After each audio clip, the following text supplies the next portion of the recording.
Hello everyone. आप में से बहुत लोग हैं जिनको वर्दी पहनने का शौक है। बहुत सारे ऐसे जो लोग हैं जिन्होंने ग्राउंड लेवल पे चीज़ें चेंज करनी है और बहुत सारों का ये भी शौक है कि हमें सरकारी काम करना है, सरकारी जॉब करनी है, लेकिन एक हाई प्रेस्टिजियस जॉब करनी है। और आपका ये भी सपना हो सकता है कि भाई हमें एक ऑफिसर बनना है ताकि लोग हमें सलाम करें। तो आपके कोई भी सपने हो, लेकिन अगर आप कॉमर्स बैकग्राउंड के हैं तो आप इस सपने को कैसे पूरा कर सकते हैं, आज हम इस सेशन में कवर अप करेंगे। यानी हम कवर करने वाले हैं आज इस पर्टिकुलर सेशन में यूपीएससी एग्जाम्स के बारे में।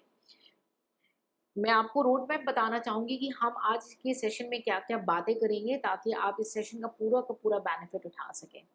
ठीक है, तो यूपीएससी एग्जामिनेशन यानी सिविल सर्विस एग्जामिनेशन आपने क्लियर करने का सपना रखा है, एक इंडियन एडमिनिस्ट्रेटिव मशीनरी में एंटर करने का सपना रखा है। तो क्या चीज़ें हम कवर अप करेंगे? सबसे पहले हम डिस्कस करेंगे इस वीडियो में कि हम स्ट्रक्चर क्या देखने वाले हैं यूपीएससी का, उसे काफ़ी डिटेल में कवर अप करेंगे। उसके बाद आप जैसे कि कॉमर्स बैकग्राउंड के हैं तो कैसे आप उसका फ़ायदा उठा सकते हैं अपनी प्रिपरेशन में अभी से, आज ही से। चाहे आप एक बिगनर हो, आपने इसके बारे में सिर्फ विचार किया है, या आप एक एडवांस लर्नर हैं, आपने प्रिपरेशन स्टार्ट कर ली है ना, तब भी ये सेशन आपके लिए एक लाइफ चेंजिंग सेशन हो जाएगा, क्योंकि इसमें जो हमारे क्वालिफाइड स्टूडेंट हैं उनके व्यूज़, ओपिनियंस भी, उनका एक्सपीरियंस भी हमने यहाँ पे ऐड किया है। ठीक है? उसके बाद आपको अपना फाउंडेशन जो बुक करना है, चाहे वो प्रीलिम्स का हो या मेंस का हो, उसके बारे में हम डिस्कस करेंगे, आपको क्या देखना है, कैसे कवर अप करना है। सारी बातें हम यहाँ पे फाउंडेशन को लेकर के डिस्कस करने वाले हैं। साथ ही साथ आपको स्ट्रैटेजी क्या बनानी है और टाइम कैसे मैनेजमेंट रखना है, आपने आपको कैसे टाइम बनाना चाहिए, शेड्यूल्स वगैरह, ये सारी चीज़ें भी आज हम इस सेशन में मदद करेंगे। उसके बाद इंटरव्यू के बारे में हम बात करेंगे, जो हमारे ऑलरेडी क्वालिफाइड स्टूडेंट्स हैं, ठीक है, उनके जो एक्सपीरियंस रहे हैं, जो स्ट्रैटेजीज रही हैं इंटरव्यू को लेके, वो भी हम आज इस सेशन में कवर अप करने वाले हैं। तो काफ़ी वैल्यूएबल सेशन रहने वाला है। लिखना कुछ नहीं है, ध्यान से सुनना है, लिखने का काम मैं कर दूँगी आपके बिहाफ़ में, और हमारे व्हाट्सएप चैनल पे इस इमेज, इस पीडीएफ को आपको शेयर भी कर दूँगी, ठीक है? तो चलिए हम डिस्कस करते हैं।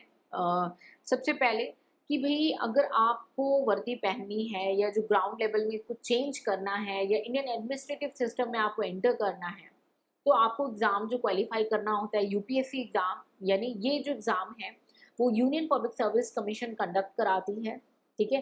काफ़ी टफ माना गया है, काफ़ी प्रेस्टिजियस एग्ज़ामिनेशन ये माना गया है, और यूपीएससी एग्ज़ाम्स के अलावा इसे सिविल सर्विसेज़ एग्ज़ामिनेशन भी बोला जाता है, ठीक है? सिविल सर्विस एग्ज़ामिनेशन इसे हम कह सकते हैं, ठीक है? तो ये जो सिविल सर्विस एग्ज़ामिनेशन है, अगर आप क्लियर कर लें, तो आप इंडियन एडमिनिस्ट्रेशन में पार्टिसिपेट, एक जॉब कर सकते हैं, वर्क करेंगे, आप उस मशीनरी का पार्ट बन सकते हैं। आप आईएएस, आईपीएस बन सकते हैं, आईएफएस ऑफिसर बन सकते हैं, आईआरएस ऑफिसर बन सकते हैं, और भी कई पोस्टेस हैं, ग्रुप एबीसी में आपका सिलेक्शन हो सकता है, ठीक है? और ओवर द ईयर्स हो सकता है आप राज्यसभा में भी बैठें, आप लोकसभा में भी बैठें। It's depend on how dedicated and how your work goes. तो मैंने आपको पिक्चर क्लियर कर दी कि आपके सपने क्या हैं। अगर आपके सपने इससे मैच हो रहे हैं, तो आज ये सेशन डेफ़िनेटली पूरा देख के चलिए, ताकि पूरा बेनिफिट आप उठा सकें। सबसे पहले हम बात करेंगे एग्ज़ाम के स्ट्रक्चर के बारे में, क्योंकि टिप्स वगैरह तो बाद में आती है, हमें स्ट्रक्चर समझना बहुत ज़्यादा ज़रूरी होता है। तो सबसे पहले हम डिस्कस करने वाले हैं हमारा स्ट्रक्चर, ठीक है? एग्ज़ामिनेशन का स्ट्रक्चर। तो ये जो हमारा यूपीएससी का एग्ज़ामिनेशन होता है, यानी सिविल सर्विसेज़ का जो एग्ज़ामिनेशन होगा, उसके 3 लेवल होते हैं, सॉरी 3 चरण होते हैं या 3 लेवल होते हैं, ठीक है? Level 1, level 2 and level 3। Level 1 को हम प्रिलिमिनरी एग्ज़ामिनेशन बोलते हैं, यानी प्रीलिम्स।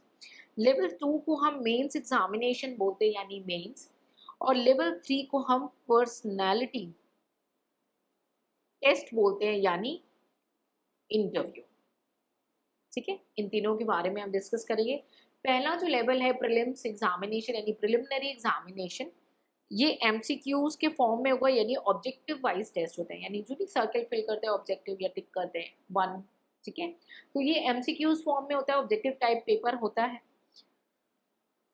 2 सब्जेक्ट रहेंगे, जीएस पेपर 1, जीएस पेपर 2। आप कहेंगे अरे वाह! केवल 2 पेपर, इन दो के अंदर मल्टीपल सब्जेक्ट्स हैं। जीएस पेपर 1 यानी जनरल स्टडीज पेपर 1 और जीएस पेपर 2 यानी जनरल स्टडीज पेपर 2, जिसको हम सीसैट भी बोलते हैं। क्लियर है? इनके बारे में हम डिटेल और फर्दर करेंगे। देख, आपको कोई डाउट्स हो आप उसे कमेंट सेक्शन में पूछते जाएं, अपने साथ क्वेरी घर भी ही लेके जाएंगे, अपना टाइम कहीं और वेस्ट नहीं करेंगे। ठीक है, उसके बाद हम बात करते हैं मेंस एग्जामिनेशन की। मेंस में हमारा जो है डिस्क्रिप्टिव फॉर्म में पेपर है, यानी डिटेल आंसर राइटिंग फॉर्म में पेपर होता है, जिसमें एक एसए का पेपर है। टोटल 9 पेपर होंगे। ठीक है, टोटल 9 पेपर्स में मेरा एक एसए का पेपर होने वाला है। ठीक है, 4 मेरे जीएस के पेपर होने वाले हैं, 2 ऑप्शनल्स के होंगे पेपर, और जो बाकी के 2 पेपर बचते हैं वो हमारे लैंग्वेज के होंगे। ये क्वालिफाइंग होता है इसमें से एक पेपर। ठीक है, तो 9 पेपर्स होंगे, डिटेल आंसर्स होंगे, डिस्क्रिप्टिव फॉर्म में होने वाला है। एक ऐसे का होगा, 4 जनरल स्टडीज के होंगे, 2 ऑप्शनल होंगे और 2 लैंग्वेज होंगे। पर्सनालिटी टेस्ट यानी इंटरव्यू, ये फाइनल स्टेज होता है जहाँ पे आपकी पर्सनालिटी देखी जाती है। अब ये तीनों आपको एक साथ क्वालिफाई करना है, यानी एक ही साल में जो आपका प्रीलिम्स आ रहा है वो करना है, फिर मेंस के लिए आप एलिजिबल होंगे, फिर वो क्वालिफाई करते हैं, फिर आप इंटरव्यू के लिए एलिजिबल होंगे, फिर आपने वो क्वालिफाई करना है। एक भी पड़ाव पे आप अटके तो आपको 0 से स्टार्ट करना पड़ेगा, यानी फिर से अगले साल प्रीलिम्स की तैयारी करनी पड़ेगी। जी हाँ, ठीक है, इसीलिए थोड़ा सा समय लें, अच्छे से तैयारी करें। ये सारी बातें जो मैं बोल रही हूँ वो लिंक है यूपीएससी की नोटिफिकेशन से।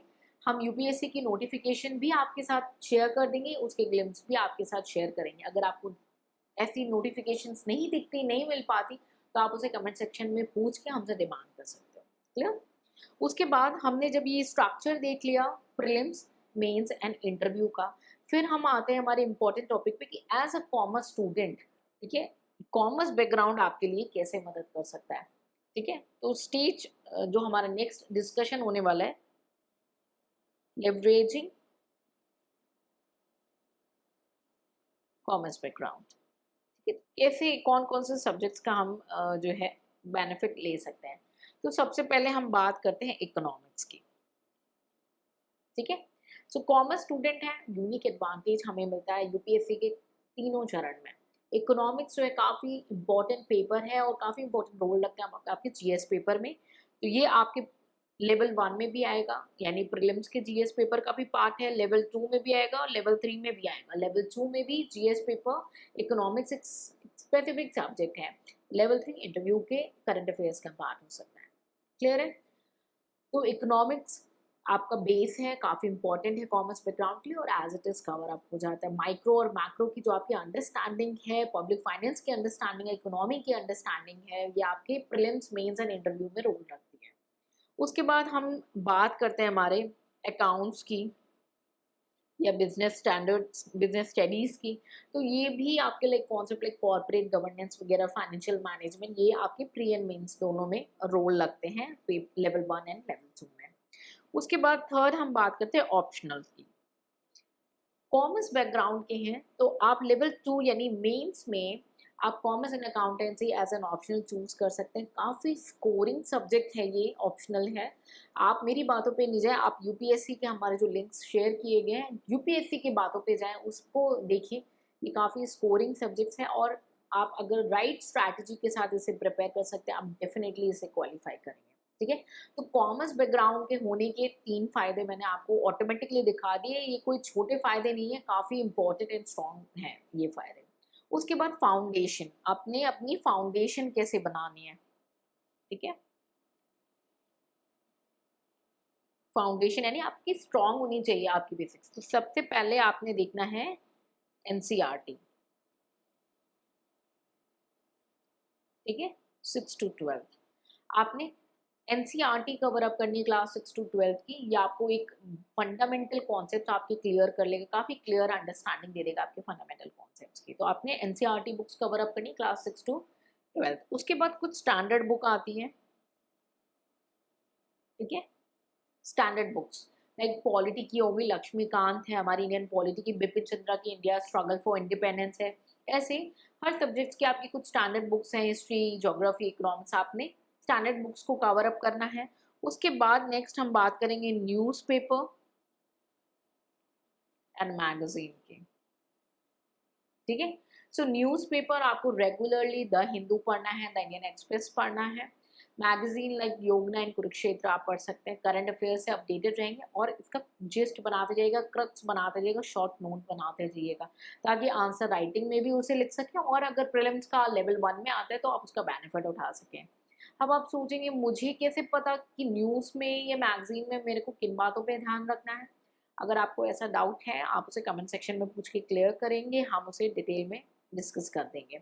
उसके बाद हमने जब फाउंडेशन अपनी बना ली, अपनी जो है बेस बना लिया, उसके बाद हमने सबसे इम्पोर्टेंट जो इम्पोर्टेंट एरिया है टाइम, ठीक है। आपने टाइम और आपकी स्ट्रैटेजी क्या होनी चाहिए, ये हमारे जो क्वालिफाइड स्टूडेंट हैं उनके लाइफ के एक्सपीरियंस से, उनके अचीवमेंट से, हमारे पर्सनल एक्सपीरियंस से आपको बताएंगे।